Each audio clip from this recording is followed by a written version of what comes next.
On this episode, Scott and I welcome Vincent Zimmer to discuss his career in firmware, UEFI, and some of his over 450 patents.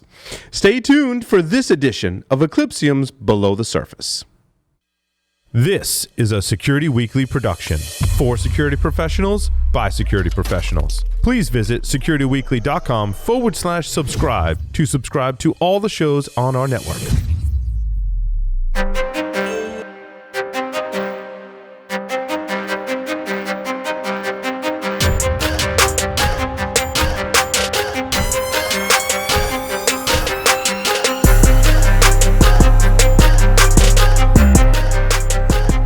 Welcome to Below the Surface, the Firmware and Supply Chain podcast. This is episode 6 for March 22nd, 2023.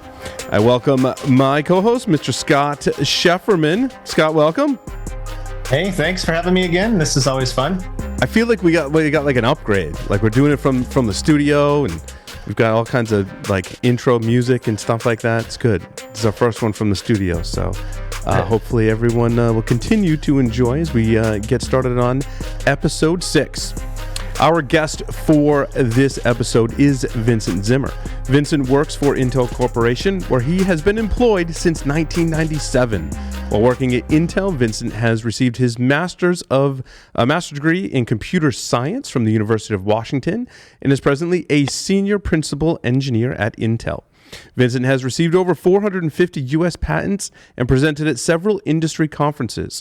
In addition to the Beyond BIOS book, which I have, which is awesome, by the way, Vincent has published several book chapters, papers, and articles. Along with writing firmware, Vincent has also contributed to and written specifications in the Unified Extensible Firmware Interface Forum, the Trusted Computing Group, and the Internet Engineering Task Force.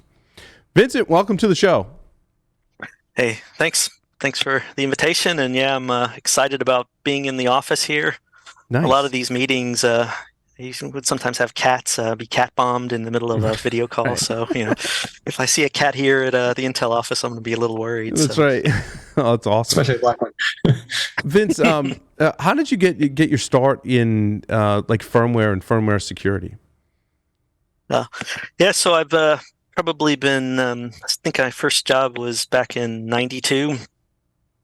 Back in Texas, I worked on embedded systems, firmware, sort of process control. A couple years later, got into the sort of PC industry, industrial PCs. That was kind of thematic down there in Houston. And then joined Compaq. And Compaq was where sort of mainstream computing sort of got my dip into that. And then from there, I was recruited by Intel in late 96 to work on their 64-bit Itanium. Joined Intel, and part of Itanium was we had to figure out how to reimagining booting the machine. And that's where things like EFI came about. So joined the EFI team in 99, and my focus area on EFI was included networking and security. And so since I would guess 99 is where I sort of dipped my toes into security, and it was all about what should we do in EFI. And then in 2000, we embarked on a journey at Intel to sort of reimagine how you might build a BIOS. And that became this project codenamed Tiano. Mm-hmm. And so that's kind of where I jumped into security, both what do we do for the EFI as a standard, and then the underlying way to build the BIOS via the Tiano initiative, which is now realized as the EDK2 code base in the open source.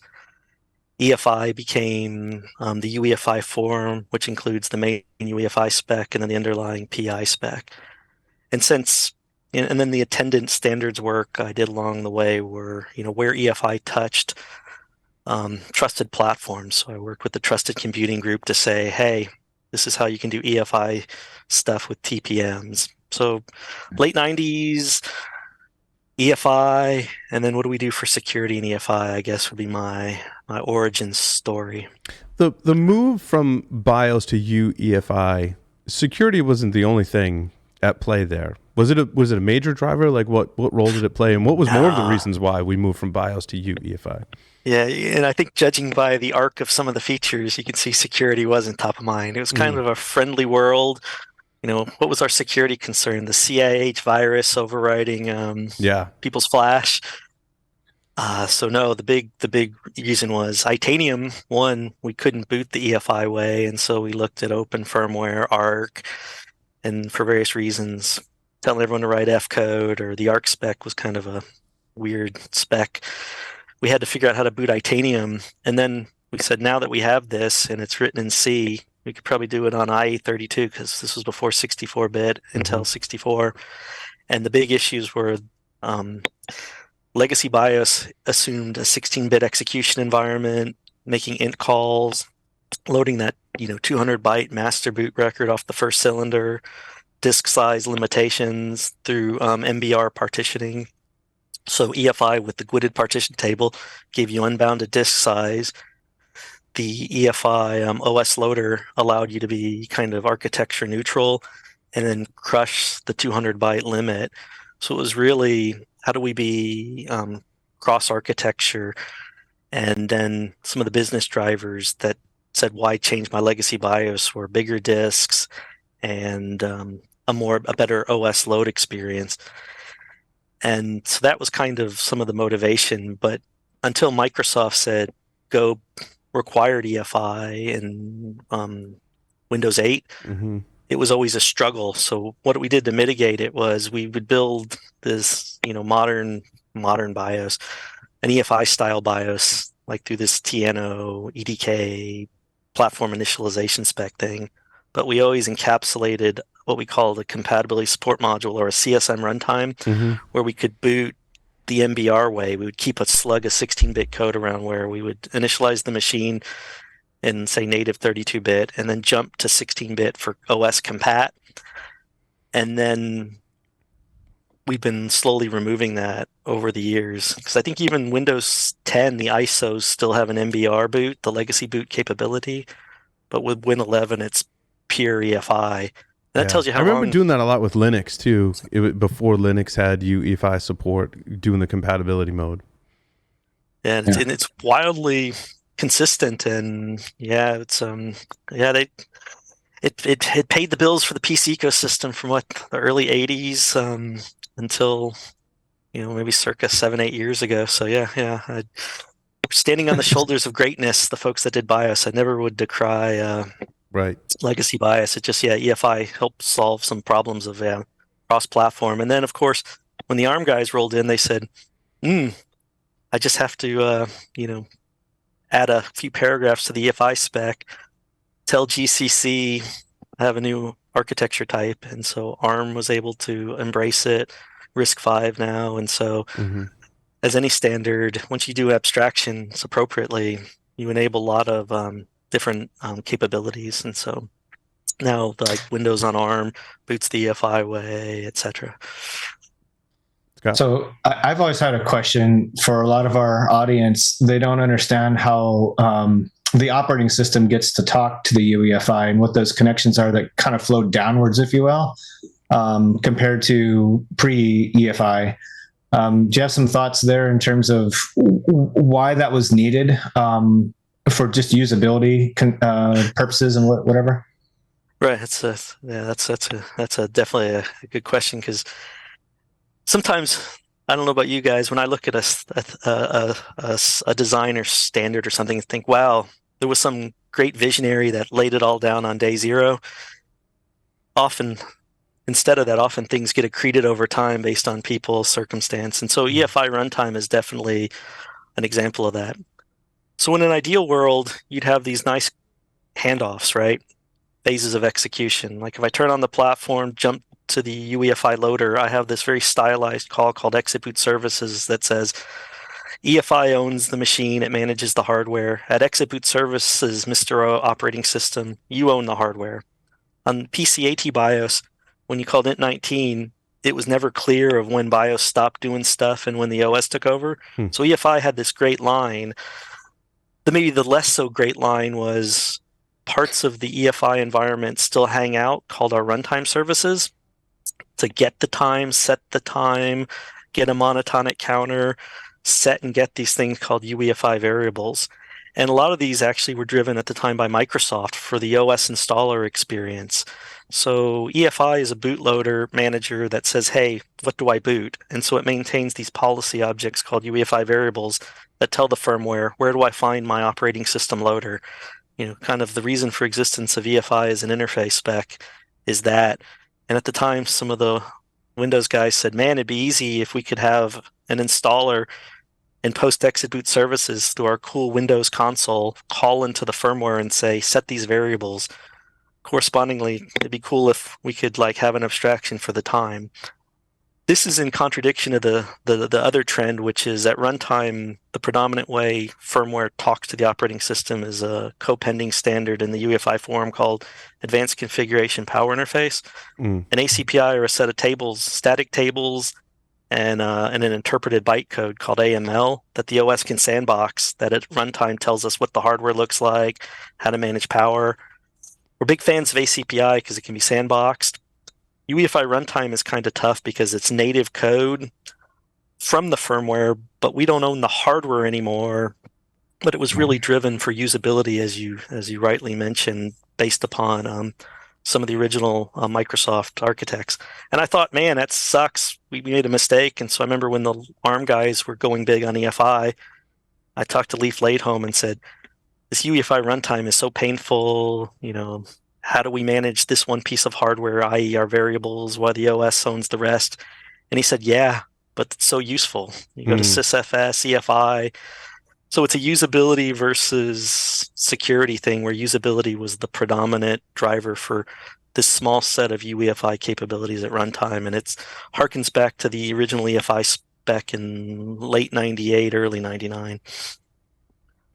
So it's legacy in a sense. We have our own legacy, I guess. It's relative to, that's why I can't call it legacy BIOS for PCAT BIOS, because it's just different timelines of legacy, I guess. But that is a legacy of the original EFI design decisions in working with the OS vendor. Now, Vince, you were there some of the early times when we started to consider, I say we, like largely Intel, probably Microsoft, started to consider we need a secure way to boot the platform. But did it start out as measured boot? Yeah, so I think a lot of boot security, boot integrity. I think a lot of the thinking in the early 2000s were, I think Microsoft had an initiative called Next Generation Secure Computing Base. Intel had Legrand technology, AMD Presidio, where adding sort of capability in your CPU to say at some point go into a high integrity mode through a new instruction. And then that activity would be recorded in a trusted platform module. So the TCPA, what became the Trust Computing Group, came up with the TPM as a way to record going to this, verified mode.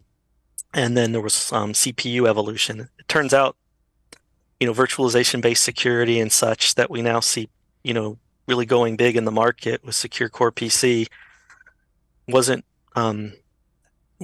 didn't gather that momentum in 2000. And so what I think Microsoft did at the time and said, hey, we have this TPM that was for this, these new, sort of dynamic roots of trust. Let's use it for a use case, data integrity. And then they came up with the BitLocker feature.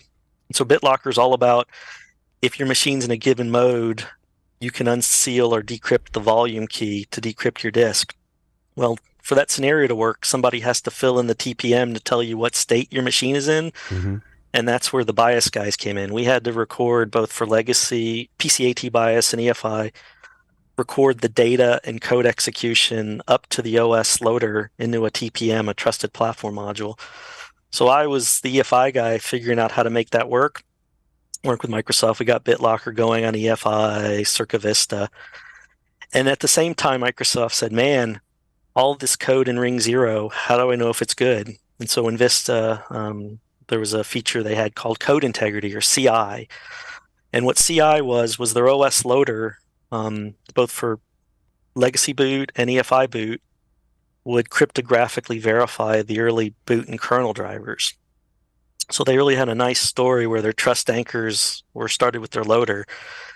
But the problem they had was, how do you know if the loader is authentic? Meaning the loader, you can't establish your own security out of, thin air or bootstrap yourself by your own, or whatever the saying is. Yeah, like the root of trust has to start somewhere, right? You got it. It was like a gap. It was like CI started in space. And so I had been doing the measured boot, and I thought, man, I work with Microsoft. What a weird way I have to hash the EFI image, their loader. It's a format they call authenticode. Skip the date time, skip the security section. And it turns out the hashing for a TPM is a digesting process of verifying boot, meaning you hash something and then you verify a signature across that small data set, that SHA hash. And so I said, that's authenticode. You guys should probably publish that. And then working with Microsoft in the UEFI forum, we said, since CI sort of starts itself, and you're a PE-COF image, and we're already loading you as a PE-COF image, meaning what CI does for Windows kernel drivers, we could do for the Windows loader, meaning we grok the PE-COF image. Hey, Microsoft, just publish your security section, how you validate yourself. And if you make it public, we can add it to the standard. And so at the time I was working with Microsoft, I said, why don't you publish it? And they said, well, we got a scan of some 10-year-old doc here. So they had to write a doc that explained authenticode and how the security thing worked. And I said, cool. If you make it a spec and you document and you donate it for the forums, the standards group work, we can then correspondingly write code. And then we said, okay, we now know how to hash and crypto verify it. What's the key we use to validate the OS loader? And that's when we said, maybe we can come up with a new kind of EFI variable that's more secure. We call authenticated variable that keeps a certificate that the OS guy can put in firmware, and we validate the image. And lordy, managing those keys and securing those variables, if there's Adam's original sin of 2006, it's been the challenge for the past 16, 17 years. But that's kind of the origin story. And then at the same time, there's a class of attacks we knew called bootkits, like the stoned bootkit, where people could replace the master boot record with attack code. And how would you ever know? So a lot of vendors had proprietary mechanisms to store hashes of MBRs.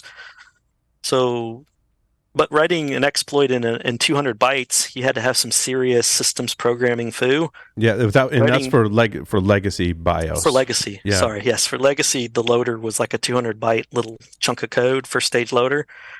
Whereas for EFI, that first stage loader is now a PE-COF executable that we published a bunch of SDKs to build. It would be trivial. I used to joke the EFI developer kit was going to become the shellcode developer kit if we did something.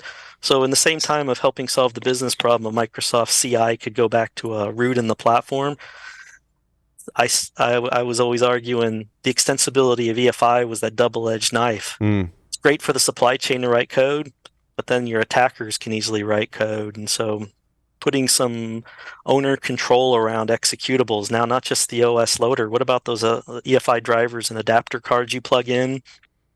Let's apply the same policy. So it really was a confluence of events. When we did measured boot, realized we were halfway there. Microsoft did CI and realized they didn't have anything underneath loader-based. They're having a root just based in their loader. The unbounded extensibility of EFI being the sharp edge of the knife, unless we did something, all kind of came together in 2006. I was in Vegas for Black Hat, and John Heisman did a talk on how to break ACPI 2006. And so that was like, yeah, okay, we need to tighten it up. That's an OS guy thing. He can sandbox it. And then 2007, he said, this EFI is cool.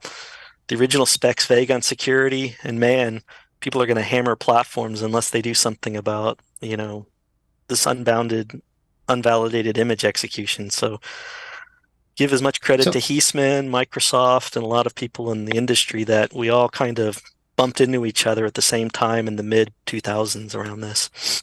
Can I ask a question? This is a question that you rarely get insights into from someone like yourself, but what you've been talking about is being able to validate the integrity of these things, right? But to what extent does Intel and Microsoft traditionally or historically, I guess, worry about an actual vendor putting something that's signed and trusted and validated throughout this process? but may have its own malicious code. Because that root of trust ultimately seems like it goes back to nothing to do with whether something's malicious or not, but only that it comes from the vendor and you can validate it hasn't been changed. Sure. Right? Yeah. No. I think that's the insight. And if I had, and most of this talk, I should have given the preamble. I'm wearing my standards hat. If I were given my Intel official spokesperson hat, I would see that big candy cane hook just pull me off the screen. So I'm talking from open source and standards. So yes. And in fact, I have people that rebuke me a lot because people conflate secure boot with security. And in fact, it wasn't even supposed to be called secure boot. That was a separate section of the spec that people, you never say secure. It's like hit me, right? Put a hit me sign on. So it's all bad. But no, you are exactly right that really signing just shows provenance. And so co-pending with this work, can people have either malicious or inadvertent flaws? And that's where Microsoft, as the UEFI CA, has a vetting process. It's how they inspect the code. You'd have to have them speak first party on that. But the other thing on the defender side is I assume it's attacker. Everyone's an attacker, right? I want to ship a platform and I want to maintain, quote, the integrity shape of the platform. So advocating and driving a lot over the years, more defense in depth. So assume the image has a flaw. So do you have stack canaries? Can you do control flow? Can you do ASLR such that if they get in, can you contain the damage they do? The problem, of course, is compat. So we did EFI 98, 99. We're all boogieing in ring 0. So like in 2015, when I started pushing DMA protection, I said, we got this. I've always had the philosophy of, I got this modern CPU with all this cool hardware, MMUs, IO, MMU, regular MMUs, light up all this cool gear while I own the hardware during boot time and defend myself. So I said, okay, turn on IO MMU.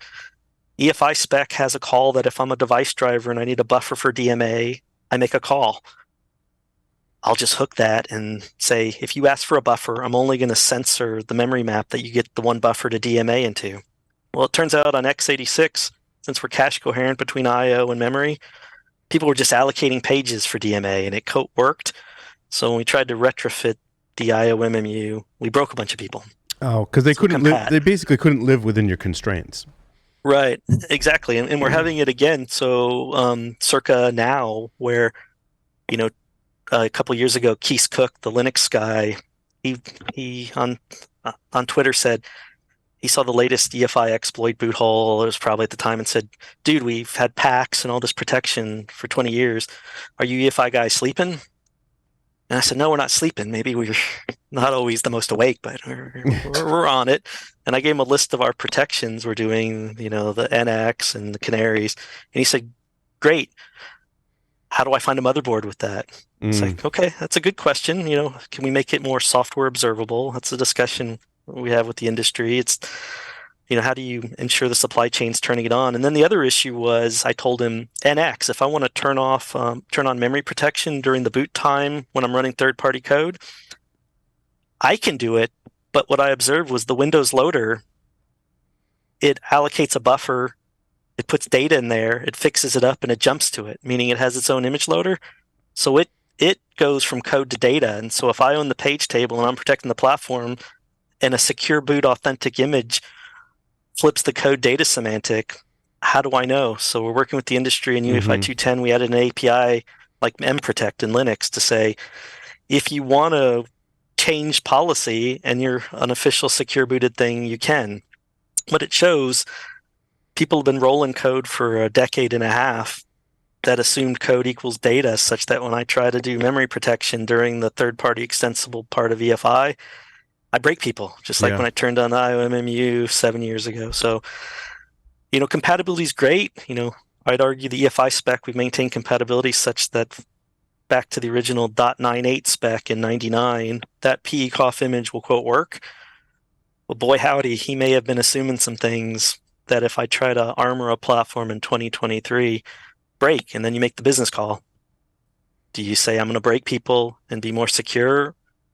Or do you have setup options where turn off security and the first thing your attacker is going to do is go after those platforms. But that's a hard. I mean, that must be a challenge in your career, Vince. Right? Is balancing the like what's good and what's bad. I have to provide this functionality, but some of that functionality can be used for good. Some of it can be used for bad. And how do you tell the difference with all these protections? I mean, you just kind of described some of those struggles. Yeah, I think it has to be driven by the business, right? It's OS vendors, motherboard vendors, and as we even evolve to like, if you look close and do a dump bin on our like images today, you'll see they're signed with RSA 2048. Some SHA-1, you'll gasp, or SHA-2. And as we move to bigger RSA keys for some potential post-quantum hardening, how do you maintain compat? So what if the old firmware didn't support bigger keys? Do you now have a new OS that won't work on your old motherboard? Do you dual sign the image to say, here's a weaker signature and a stronger, so I can be compatible, but then people are going to go after those motherboards with weakly signed things? It's brutal. And my take is you always need to be humble. I always quote Bill Joy from Sun: the smartest people don't work at your company. So listen to the market. I'd argue some of the smartest people definitely don't, because Yuri and John now work for Eclipsium. So there's an example of Bill Joy in practice. But yeah, you just have to listen to the market. I'm a participant in the effort. I have a seat at the table, but I don't sit at the head of the table, and do what makes sense to balance business, usability, and compat is the hallmark of the PC. But boy, it's hard. Yeah, it's and tough. it's hard. I think it's hard too. One of my realizations was that you really rely on your upstream suppliers to fix things for you. That I can't fix a lot of these things myself. You mentioned a lot of the protections that are in there, how the UEFI process works. If I go, oh, that's not configured securely, I have to go upstream to get that, and this is a real big supply chain problem. Are there things we can do to kind of ease these fixes to come down, or is that really just up to the OEMs and AMIs and Phoenixes of the world, right, to produce the software? The manufacturers of the hardware all have to come together, and Intel too. No, it's right on. And in my most popular infographic I show is how we have the upstream, like EDK2, that gets snapped to maybe how Intel builds a reference tree or another silicon vendor, but then a firmware vendor may snap the open source. An ODM may take something directly from the upstream or their firmware vendor, and it's a tortuous supply chain. But the positive, and it's all positive, right? Because we're technologists that are helping the world get better, is remove people's reasons for not doing things right. So the fact that we have an upstream implementation of Secure Boot, I was so happy, because I remember when we were doing the original Windows 8, one of the head validation guys at Microsoft would send me a weird PECOF image and say, what do you do with it? Because think about it, Windows runs on PECOF. They have to have seen every mutation and permutation and overlap sections and lie about the VAs. And since it's a very complicated, image formats are very complicated, had the world help. And I thought that was awesome. And then the servicing you mentioned, worked with the standards on this concept called capsule update, where hey, let's all have a well-defined mechanism to envelope or wrap your code, that it can be pushed through Windows Update as CAB files or the Linux firmware verification service. And then I worked with my teams to say, hey, we have a very diverse set of participants in the supply chain. We probably need to build like SDKs and packages and examples. Originally, that fell on deaf ears in the early 2000s. They said that's company's value add. I said, well, post NIST 800, 147, 193, it's a basic good having this assurance. I think we need to have an implementation that people can just grab. Don't put a test key out there, right? They still have to set up a hardware security module, but remove people's reasons for not doing, basic hygiene. So put some defense and depths in the open, put a capsule flow, and then the ecosystem, LVFS and Windows Update, Microsoft and the Linux distros have rocked it out, and driven Red Hat specifically on LVFS, the one-man army there. And then our small part of it at Intel, wrapping with them in the standards group, and then contributing stuff to the upstream. And then the business drives it. security ISVs say, hey, that doesn't look good. Maybe you should update. Work with the trusted computing group, others to publish manifests in the future that say here are the expected hashes and such. Keep laddering up our capabilities and work with partners to say what makes business sense versus motion for progress, right? You don't want to add more tech debt, or do security theater. We want to add real capabilities that address the problem. But I'm positive, and I think the supply chain has been evolving. In the old days, they say, oh, consumer laptops, no one ever updates. I've had some consumer laptops now. I've seen vendors pushing updates more frequently, not just business. So I think it's getting better. Yeah, is LVFS the step in the right direction for open source and firmware updates? I think that, in my opinion, the project is doing amazing. It seems like you have some familiarity with LVFS. Yeah, no, I think LVFS is the right answer, and it's specifically because they've kind of generalized it. It's a framework for pushing updates, including host BIOS. But if you'll give them a plugin for doing updates of device firmware or what have you, they have the service. You can do it on-prem, or you can use the global one, the globally hosted. And yeah, no, I think LVFS is the right answer. And then I think from my engagement with the standards and open source is what can we add to complement and support it. But I think the Red Hats of the world driving LVFS, the Microsofts of the world driving Windows Update are the right answer. And then folks in the hardware and systems business, OEMs, hardware vendors, engaging, but having the OS vendors drive a lot of this automation, specifically LVFS, I think is definitely the right direction. And again, I'm glad it's more than BIOS. I'm glad it's not just a capsule update only thing, because the world isn't just host firmware. And in fact, I remember one talk, someone showed a motherboard and said, there's 16 updatable firmware elements. One is your host BIOS, a la UEFI. So yeah, I think that's a slide in every Eclipsium deck, actually.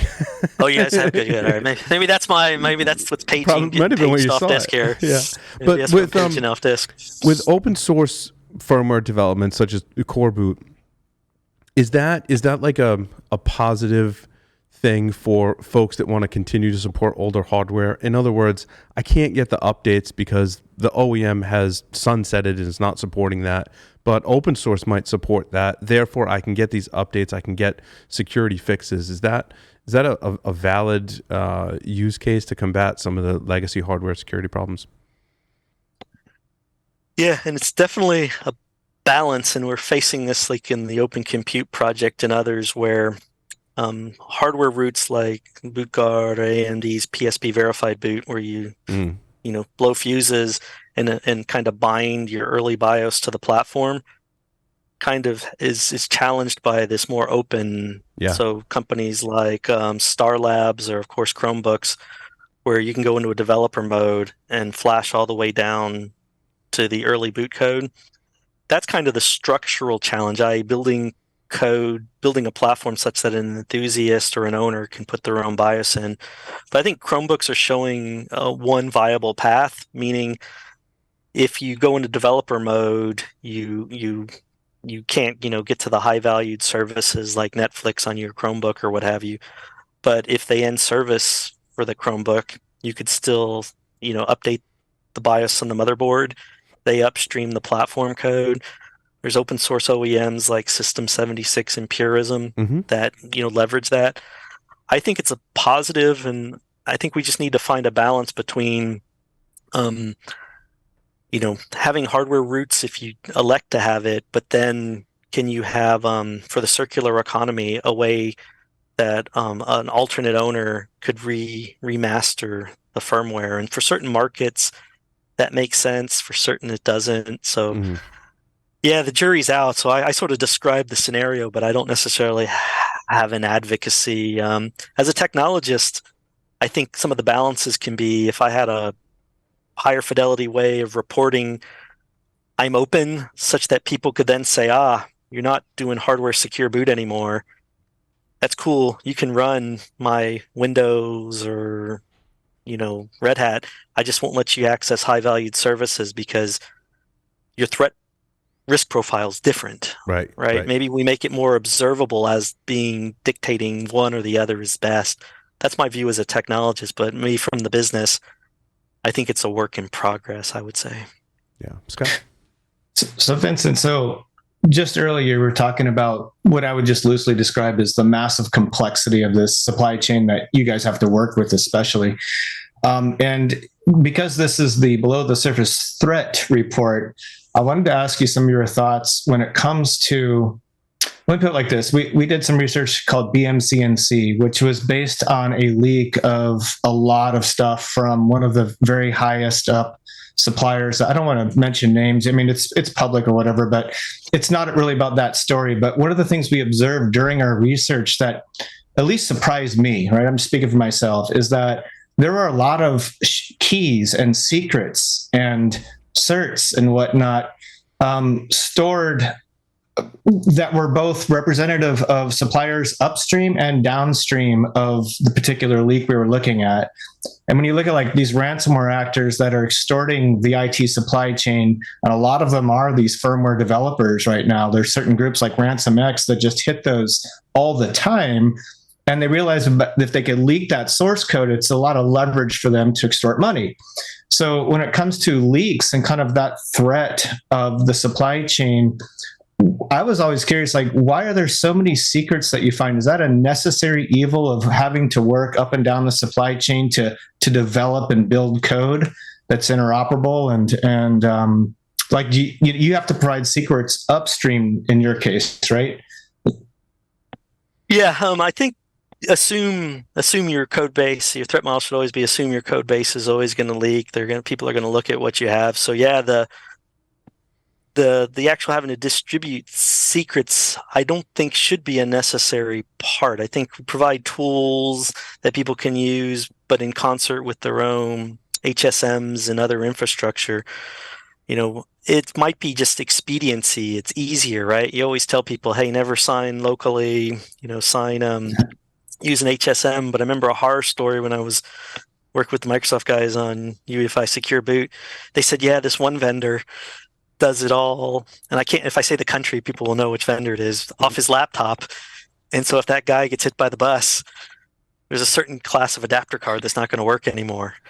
He shouldn't be, but they do. So I think it's more accidents of expediency than requirements. I don't think the technology argues for it, i.e. I can't stitch my widgets together, but it also speaks to where I don't see all the layers, right? I see the kind of infrastructure Intel gives out, and we mostly give out tools. I don't believe anything we got in our ref code require, secret curation and sharing.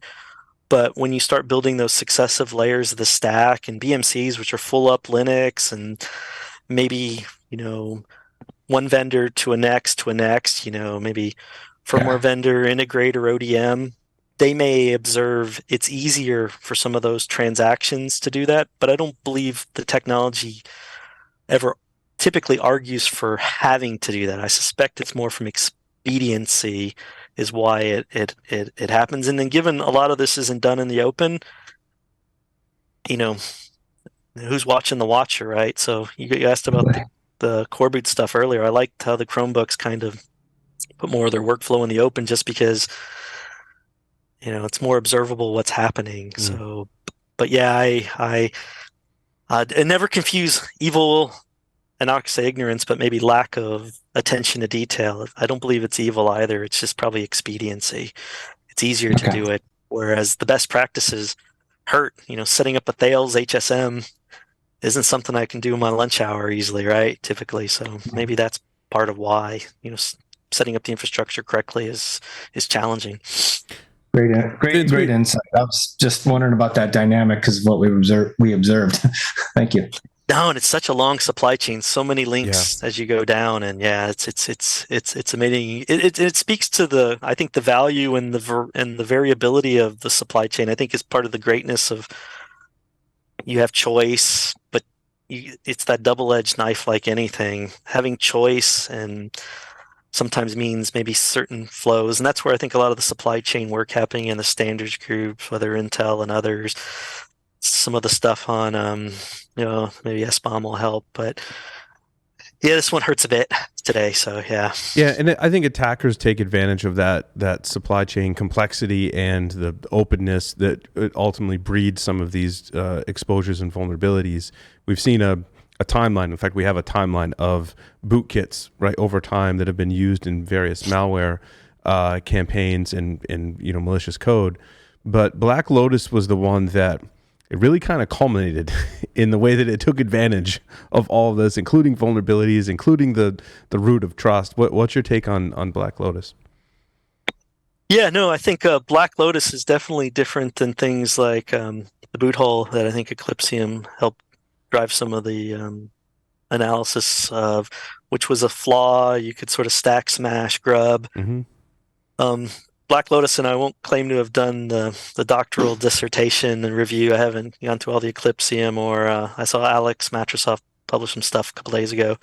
But my understanding is it really, Black Lotus is more like a confused deputy, namely people abusing the mock list variable that the Linux ecosystem had set up for the shim loader, namely how to have a more owner-controlled trust anchor outside of the UEFI authenticated variables, had put the attack code in the mock list. So you had an authentically signed shim, but the shim honored the entries in the mock list, and one of them was your malware.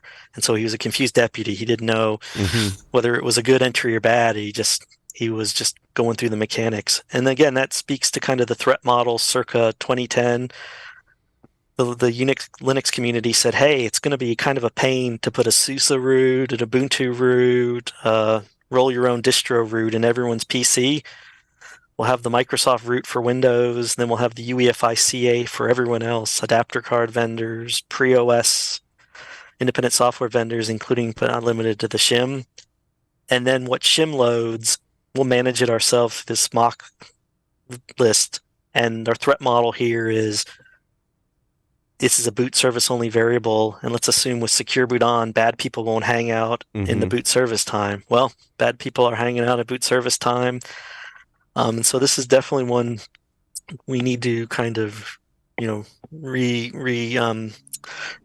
reset maybe some thinking on the threat model. And then one of the roles I have, since my kind of the hat I'm wearing today is the UEFI standards hat and some of the work with open source, is I run the UEFI security subteam. And this is kind of just had a conversation with James Bottomley this morning on this, on what can we do with the Linux community on reimagining. Maybe we need to, ACL that class of variable in a different way to other variables. It's great to say, and if I had the perfect answer tomorrow, right, pushing updates to the supply chain, oh boy, howdy. And one of the elements of the attack too is kind of the bring your own vulnerable bootloader that isn't in a revocation list scenario. How do we threat model that, Vince? And what are some ideas you have on how we can combat that threat in the future? Yeah, I think maybe some of these things have to move upstream, maybe more detection. The OS guys, middleware guys saying you're maintain their own naughty lists, trying to do everything with the firmware managed revocation list. Because firmware managing this is tough, where firmware's resource constrained. There's the supply chain doing the pushes. And I have to giggle because I was in an open compute project meeting. They have a security sub-team, and they're talking about device firmware. There's a standard called SPDM, and how do you know my device and all those other sundry 16 firmwares on my board beyond the BIOS are good. And someone said, well, let's set up a CA and we'll sign everyone. And then they said, and they rattled off like 5 issues. And I was thinking, man, that's the playbook of UEFI Secure Boot, meaning in a kind of an open ecosystem, having firmware managing trust anchors and revocation is tough. And kind of the philosophy we have in EFI is kind of Occam's razor, namely, do the minimum you have to in the boot environment, right? Because OS guys can service things better. There's a better velocity, a better management experience, but there's some necessary things you have to do in the firmware. But do necessary, but not more if possible. And that even goes to boot performance, right? If you can defer something to the OS, definitely do it. We talk about just boot critical drivers running, So same with maybe this revocation and or detection is something that needs to be pushed upstream if possible. Now you may have a physics problem of, or what do they call Heisenbugs, where you can disrupt the watch or the detector if you usurp this layer. So I don't mean to imply I know the easy button, but thematically I would argue for moving upstream if possible. The Eclipsium, CrowdStrike's, Defenders et al., I think, have a pretty strong bench and reach, and maybe they could provide some visibility into this too. And just really quick for our listeners, the issue with Black Lotus is that you basically arrive in current state at almost a forever day, because there's no good way to revoke one of those bootloaders without breaking everybody's backup and restore options. And since it's such a large berth in terms of blast radius for that particular vulnerability in Secure Boot, right now there's no real good way to mitigate that. And so if you look at the actor that was able to develop this for and sell it for $5,000, well, his cost must have been something less than $5,000, right, so to speak, at scale. And it's a fully developed bootkit, fully documented. The samples are on VirusTotal. There's 16 samples plus on VirusTotal. So I'm looking at this from an economic standpoint, since you've been bringing up the concepts of complexity and cost and efficiency and Occam's razor when it comes to what you worry about below. But in my mind, from the attacker standpoint, right, if we wear that evil hat, I can't imagine other actors, nation state and other criminal actors, won't leverage this practically forever day going forward unless we can find a better fix, because without breaking things. Yeah, no, compat is tough, and I know all of us who enjoys, when you do a BIOS update and BitLocker stops working, and then they say put in your recovery key. People, and this gets back to even what I say about this layer of software.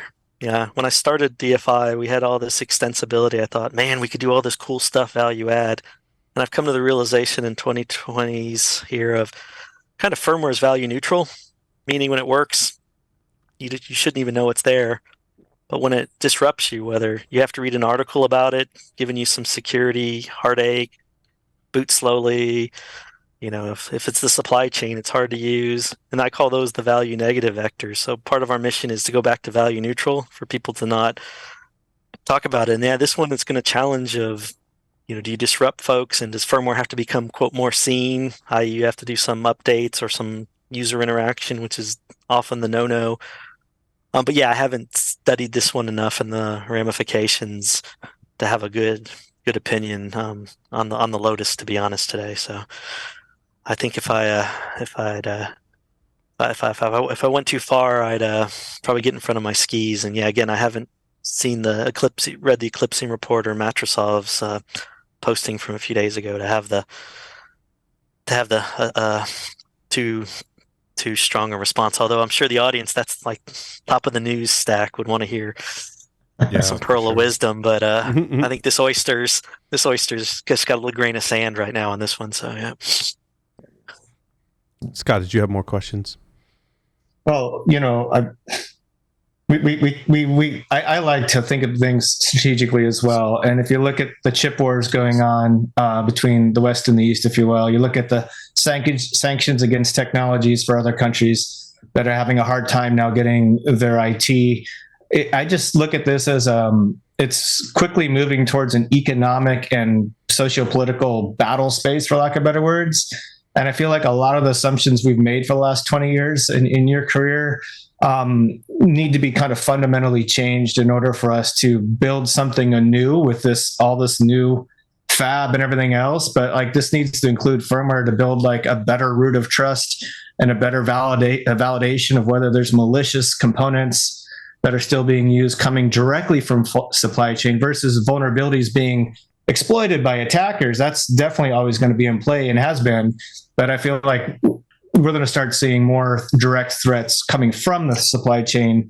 I'm just wondering, like, at your strategic thinking brain level with your experience, how do we affect that change across this industry fast enough to matter before it becomes a threat that can materialize, and things go. Yeah, boom. no. I think, and I think we have to honor the fact that some of this is slow moving infrastructure, but that's not an apology or an excuse. I think what we have to do is, the nice thing is, things like how we distribute firmware have well defined, binary encapsulations. Why is everyone building from source, right? One of the things I've been advocating is, if you're doing EFI, can we take the most common idioms in code and distribute it one way through like either a payload or something and get more reuse? So I can say, we're fixing these 12 CVEs against the upstream this quarter. Just snap the latest, quote, EFI payload. Why are you cherry picking and curating changes? So defragment maybe some of the supply chain. Yeah, definitely such that we have the ability to provide insight into the provenance of some of the low-level components we maybe don't today. I think also new trends in CPU security, such that virtualization-based security, secure core PC, we're leveraging more capabilities in the CPU, because why is something like a DRTM more provocative? Well, did the CPU vendor get that slug of code right? And then they look at an EFI feature and say, did a supply chain of 200 companies get it right? So sometimes maybe moving more to hardware, some more hardware-based security are some trends. So yeah, definitely think the world is moving fast, and I think we're living in worlds of exponentials. And exponentials are cool when you're on the front of it and you're ahead of the beast. But when you fall behind in a world of exponential change, or it's sometimes hard to catch up. But yeah, I think there's lots of trends happening. So more observability, supply chain, defragment, host firmware, more consistency on how we're doing defenses as we evolve UEFI Secure Boot, because for post-quantum, we're going to have bigger keys. Use this as an opportunity to rethink, some of the learnings from like the revocation story and others. Use the Black Lotuses and the boot holes as case studies that can inform how we evolve the technology. And then lean in hard on some of the great advances that are happening in hardware security. This is like one of the most complex crypto systems. I did 17 years supporting DoD. I've worked with a lot of crypto systems, and I look at this as a crypto system. I'm like, the quantum aspect from the math perspective and the memory resource requirements perspective is already a challenge. But you have to protect the crypto system, right? You have to protect keys. Like, there's so many aspects of this that I can't see the human race truly figuring out going forward. But maybe the post-quantum rebuilding that we need to do is a good opportunity to reevaluate the entire crypto system, because you have to make this giant technology push and tech refresh. It would be a great time to really kind of step back and look at it as a proper crypto system versus a vendor system, and say, how do we actually take control of this top down and manage keys and protect from vulnerabilities, et cetera? No, I think it's right on. I use this as the opportunity. Anytime there's a break, and the key is, the important thing is, don't sort of accrete little changes over time, because then, how do you know they happened? Find a break point. I got to go to bigger keys for this reason. Well, if I'm doing change and I got to roll the big update, let's reimagine in how we do lots of things. Hey, I did a lot of stuff in SMM as reference code because it was easy to explicate in a portable fashion, but really people should be doing stuff that's in SMM today, other places. You're doing a break here, you're changing other stuff. Maybe change those practices or armor your SMM better, but ... I think that's a really salient point, that I think the post-quantum is our opportunity to say, pause, take a breath, look backwards on what didn't work well, and how can we evolve going forward. And then that compat question I mentioned, the market has figured out. So like in UEFI 210, we added this thing called crypto indicators that said, I do Whomper big keys, I do little keys, I do this, I do that.